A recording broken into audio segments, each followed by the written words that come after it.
Všetci si asi všímame napätie na Blízkom východe a často vidíme rôzne správy či dramatické videá z Dubaja, kde sa napríklad objavujú zábery horiaceho lietadla zapichtnutého do Burj Khalify a podobne. Rád by som sa k tomu vyjadril a objasnil niektoré fakty. Konflikt určite nebagatelizujem, no zároveň sa ukazuje, že vláda v Dubaji je stabilná a situáciu má pod kontrolou. Na Dubaj bolo odpalených 238 rakiet alebo dronov, z toho vzdušná obrana dokázala zneškodniť až 221 a 15 padlo do mora. Celkovo teda len 2 rakety zasiahli mesto. Ak by takýto útok smeroval k nám, Boh nás ochráni. Nemyslím si, že by tu ostal kameň na kameni. A pre realitný trh v Dubaji to samozrejme bude mať komplikácie, hlavne pre projekty, ktoré sú už takmer dokončené alebo sa prenajímajú, pretože výrazne klesá počet turistov. Naopak, nové projekty, ktorých predaj bol spustený nedávno a mali by byť hotové povedzme o 4 roky, by to nemalo nejak výraznejšie ovplyvniť. Ak vlastníte nehnuteľnosť v Dubaji,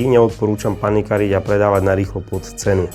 Dubaj nie je primárnym cieľom týchto útokov, ktoré majú skôr zastrašujúci charakter voči spolupráci Dubaja z USA. Čo si o tom myslíte vy? Dajte mi to do komentára.